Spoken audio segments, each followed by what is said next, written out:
오늘 주시는 말씀은 고린도후서 7장 10절입니다.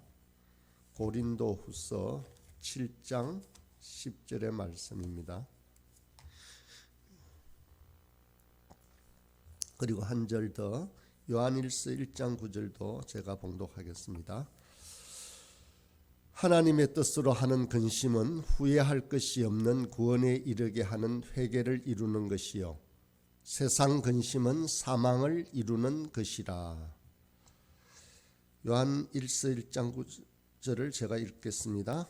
만일 우리가 우리 죄를 자백하면 그는 미쁘시고 어로우사 우리 죄를 사하시며 우리를 모든 불의에서 깨끗하게 하실 것이요.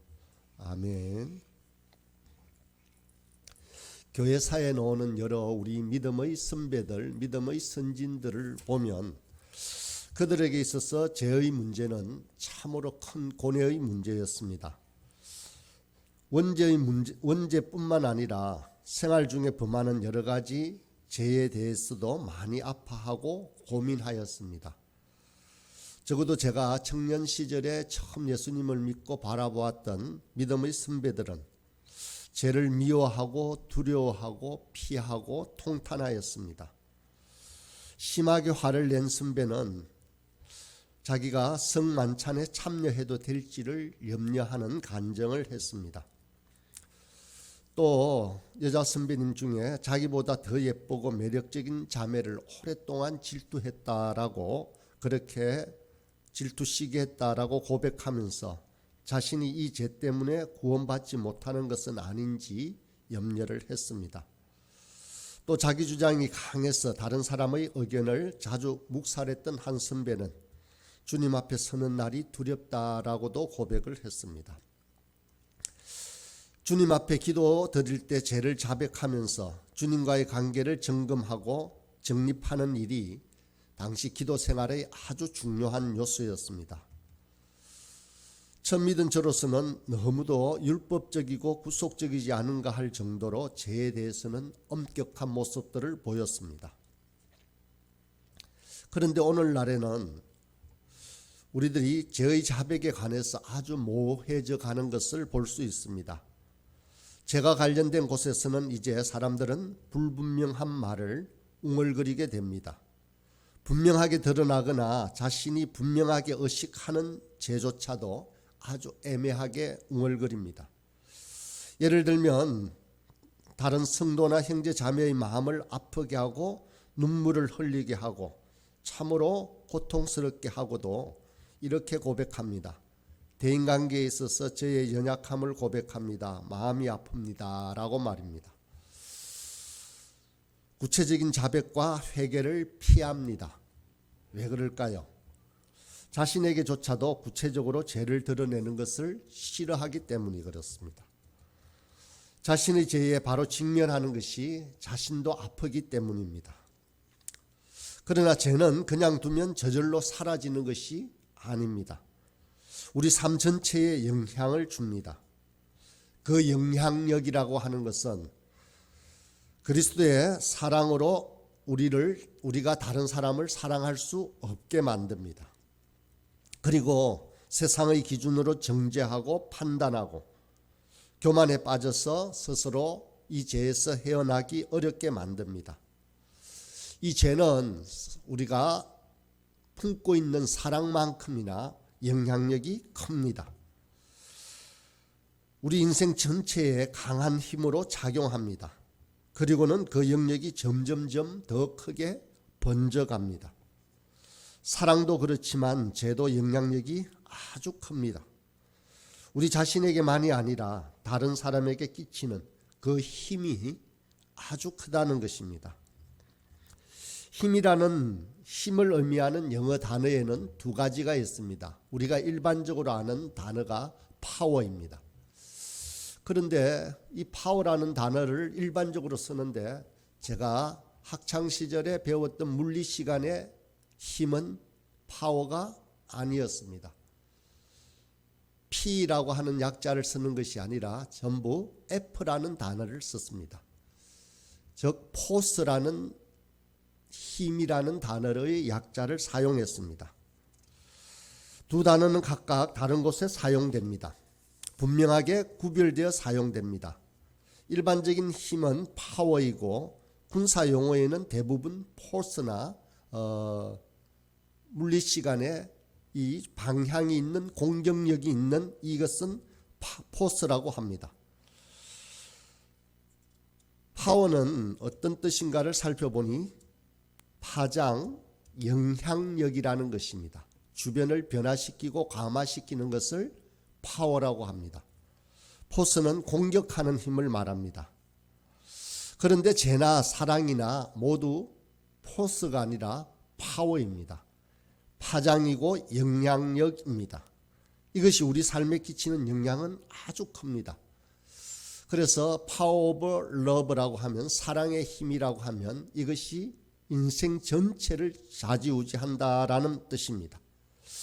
우리는 우리 삶 속에 범하는 모든 죄에 대해서 아파하고 고민해야 합니다. 성경에는 근심하지 말라고 했지만 이것은 세상 근심을 말합니다.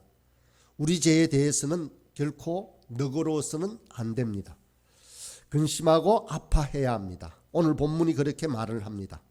하나님의 뜻대로 하는 근심은 후회할 것이 없는 구원에 이르게 하는 회개를 이루는 것이라고 했습니다. 그렇지만 세상 근심은 사망을 이루는 것이다 라고 합니다. 두 가지가 있습니다. 하나님 뜻대로 하는 근심과 세상 근심입니다. 하나님께서는 우리로 하여금 회개를 통해서 구원에 이르게 합니다. 이것이 바로 하나님 뜻대로 하는 근심입니다. 주님은 우리가 하나님께서 말씀하시는 용서가 무엇인지를 분명하게 알고 그대로 실천하기를 원합니다. 그래서 하나님께서는 우리에게 자백이라고 하는 실천 방법을 가르쳐 주셨습니다. 다시 함께 읽었던 요한일서 1장 9절입니다. 만일 우리가 우리 죄를 자백하면 그는 미쁘시고 의로우사 우리 죄를 사하시며 우리를 모든 불의에서 깨끗하게 하실 것이요. 이 말씀의 본문을 보고 어떤 이는 이렇게 말합니다. 내가 그리스도인이고 하나님께서 이미 나의 죄를 용서하셨다면 내가 왜 자백을 해야 되지? 라고 그렇게 반문합니다. 이것은 자백을 잘못 이해한 것입니다. 먼저 자백은 하나님께서 필요하셔서 우리에게 하라고 부탁하신 일이 결코 아닙니다. 또 자백은 하나님의 눈치를 살피면서 하나님의 자비를 구걸해야 하는 것도 아닙니다. 우리가 자백하는 이유는 치료받고 변화되기 위해서입니다. 또한 자백은 나의 죄의 장부에서 내가 자백했으니 이제 지워졌어 라고 하는 계산적인 그런 절차도 아닙니다. 결코 자백은 기계적이지도 않습니다. 하나님이 주신 선물과 같은 것입니다. 이 같은 자백은 지혜롭게 실행하면 우리 삶을 변화시킵니다. 우리가 올바른 자백을 할 때 두 가지 일이 일어납니다. 첫째는 우리가 죄책감에서 해방이 됩니다. 둘째로는 최소한 우리가 자백하지 않았을 때보다는 앞으로 똑같은 죄를 지을 가능성이 점점 줄어듭니다. 또 그 죄의 유혹으로부터 멀어지려는 의지적인 순종이 있어질 확률이 높아집니다. 자백에 반드시 포함되어야 할 내용은 바로 행동의 변화입니다. 이것을 우리는 회개라는 단어를 씁니다. 회개라는 단어 속에는 바로 이 변화가 포함이 되어 있습니다. 자백 후에 용서를 구해야 할 상대가 있다면 반드시 찾아가서 고백해야 합니다. 이것은 쉬운 일이 아닙니다. 그저 슬쩍 벗어나려 하거나 자기 변명을 붙이지 말아야 합니다. 화를 내고 크게 고함 질려서 마음을 아프게 하고는 나는 당신에게 소리를 지르려는 의도는 없어. 그냥 내가 힘들었어. 라고 넘어가서는 안 됩니다. 그저 미안하다고 잘못했다고 용서를 구해야 합니다. 자백은 우리의 잘못에 대해서 해명하려거나 이해시키려 했어도 안 됩니다. 말로 핑계대는 것이 아니라 우리가 실제적으로 행동해서 변화가 되어야 하는 것입니다. 또 제가 지니고 있는 가장 나쁜 점은 우리가 죄를 깨닫지 못하도록 그렇게 무감각하도록, 도덕적으로 무감각해지도록 한다는 것입니다. 꼭 아주 큰 죄를 범한 경우가 아니라도 소소하고 작은 죄를 저지르고는 그것을 느끼지 못하게 하는 것이 죄의 속성에 포함이 되어 있습니다. 우리는 고통을 피하기 위해서 거짓말을 하고 그렇게 했다는 것조차도 인식 못하는 수도 있습니다. 뭐든지 자기 뜻대로 하려고 하면서도 마치 저절로 그렇게 된 것처럼 그 사실을 깨닫지 못하는 것입니다. 불의를 행하거나 다른 사람의 절실한 도움을 무시하고도 아무렇지도 않고 스스로는 잘 생활할 수 있게 하는 것입니다. 다른 사람을 판단하고 비판하면서도 자신은 아주 정의로운 줄만 아는 경우도 있습니다. 예수님께서 당시 종교 지도자들에게 판단하지 말라고 경고했습니다. 마태복음 7장에 보면 어찌하여 형제의 눈 속에 있는 티는 보고 내 눈 속에 있는 들보는 깨닫지 못하느냐. 너는 내 눈 속에 있는 들보를 보지 못하면서 어찌하여 형제에게 말하기를 형제여 나로 내 눈 속에 있는 티를 빼게 하라 할 수 있느냐. 외식하는 자여 먼저 내 눈 속에 들보를 빼어라. 그 후에야 네가 밝히 보고 형제의 눈 속에 있는 티를 빼리라 라고 말씀하셨습니다. 우리 눈에 들보가 있을 때는 우리 자신의 죄를 결코 깨닫지 못합니다. 바로 그런 일이 예수님의 말씀을 듣는 사람들에게 일어난 것입니다. 바리새인들과 서기관들은 죄인과 세리들의 죄를 분명하게 보고 그것을 비판하고 그들과는 상종도 하지 않았다고 합니다.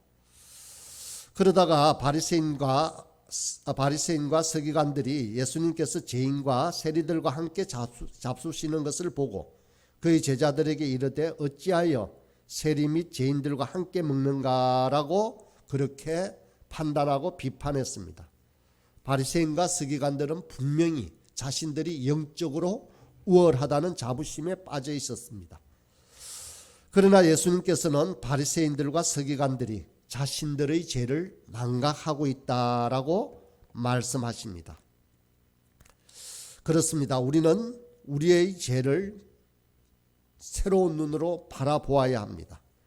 우리가 비난하고 상처를 주었던 그 사람의 눈으로 우리 자신을 바라보아야 합니다. 나는 진정으로 그들을 사랑하지 못하였습니다. 내가 천하다고 비난하였던 그 사람들이 나보다 더 큰 사랑을 가지고 있습니다. 그들이 훨씬 나보다 어렵습니다. 하나님 저를 도와주시옵소서라고 고백해야 합니다. 그래야 우리가 바리새인이나 서기관이 되지 않는 것입니다. 또 참된 자백은 단지 나의 죄를 알리는 것만이 아닙니다. 우리가 상처를 준 사람의 고통에 참여하고 또 죄에 대한 하나님의 고통에 참여하는 것을 포함합니다. 야고보서 4장 8, 9절에 보면 죄인들아 손을 깨끗이 하라. 두 마음을 품은 자들아 마음을 성결케 하라. 슬퍼하며 애통하며 울지어다. 너의 웃음을 애통으로 너의 즐거움을 근심으로 바꿀지어다. 이 말씀에 나오는 눈물과 애통과 근심은 소망이 없는 잘못된 말이 아닙니다. 이 속에 나오는 근심과 아픔과 그리고 슬픔, 눈물은 우리에게 주신 은사일 수도 있습니다. 우리가 자백할 때는 이렇게 눈물의 은사를 간구해야 합니다. 우리의 육체를 단련시키기 위해서는 고통의 시간이 필요합니다. 그와 마찬가지로 우리의 영의 유익을 위해서는 참회의 눈물이 있어야 하는 것입니다. 이렇게 자백은 은혜로 이루어지는 행위입니다. 은혜 안에서만 진정한 회개가 일어납니다. 바울 사도는 오늘 본문에서 근심을 두 가지로 구분했다라고 했습니다. 하나님의 뜻대로 하는 근심과 세상의 근심. 하나님의 뜻대로 하는 근심은 우리를 회복시킨다고 했습니다. 우리를 변화되게 하고 성장시키십니다. 이것은 우리를 은혜로 인도하십니다. 그러나 세상의 근심, 이것은 생명으로 인도하는 대신 사망을 낳습니다. 우리가 하루 생활하는 중에 얼마나 자백하고 회개해야 할 사건들이 많겠습니까? 그때 우리는 갈등합니다. 어찌해야 할지 근심합니다. 그러나 이것이 소망 있는 고통이고 근심입니다. 그래서 분명히 자백하고 회개함으로 우리는 치료되어지는 근심, 치료되어지는 아픔 앞에 있는 것입니다. 우리가 자백한다고 할 때는 그 자백에는 우리가 과거에 한 일을 나열하는 것만이 아닙니다. 자백은 미래에 대한 우리의 의지도, 앞으로 올 날에 대해서 우리가 살아갈 삶의 방향에 대한 의지도 포함이 됩니다. 일종의 약속이 요구되는 것입니다. 우리가 자백하는 과정 동안에 하나님께서는 우리 안에 역사를 하십니다. 그렇기 때문에 우리는 다시는 그 고통스러운 죄를 범하지 않겠다는 결심을 하게 됩니다. 자백하는 순간 우리는 그저 있는 것이 아니라 하나님 앞에 결단을 하고 하나님 앞에 약속을 하는 것입니다. 그래서 실제로 하나님의 도움을 받아서 우리의 잘못을 바로잡겠다는 행동을 시도하게 됩니다. 그러면서 점차 우리는 변해가는 것입니다. 삭개오가 그런 결심을 했습니다. 내 소유의 절반을 가난한 자들에게 주겠사오며 만일 네 것을 토색한 일이 있으면 4배나 갚겠습니다 라고 말합니다. 우리가 하는 약속의 수준을 보면 실제로 회개하는 것인지 단지 변명하는 것인지 잘 알 수 있습니다. 진정한 회개는 실천이 따릅니다. 자백은 진정한 은혜입니다. 고백과 회개는 정말 말로만 하는 개념이 아니라 말로만 하는 은혜가 아닙니다. 실천입니다. 행동입니다. 자백을 통해서 우리는 하나님의 은혜의 실체를 경험하게 되는 것입니다. 그 은혜에 잠기며 그 은혜로 생명을 얻는 것입니다. 우리 모두는 이런 은혜의 경험이 있습니다. 정말로 눈물로 간구하고 회복을 위해서 그렇게 회개했던 순간들이 있습니다. 이제 무뎌진 우리 자백의 은혜를 누리시기를 바랍니다. 하나님의 뜻대로 하는 근심이 주어지면 그것은 우리에게 크나큰 은혜입니다. 우리에게는 언제든지 죄를 고백할 기회가 있습니다. 자백의 기회가 있습니다. 참여의 기회가 있는 것입니다. 저와 여러분은 자신을 변명하기보다는 죄를 정당화하기보다는 애통하고 자복하는 마음으로 매일 매 순간을 살아가길 간절히 소원합니다. 함께 기도드리도록 하겠습니다. 먼저 우리 자신을 위해서 기도합시다. 기도함 우리의 말씀의 묵상이 거룩한 습관이 되도록 항상 깨어있도록 기도합시다.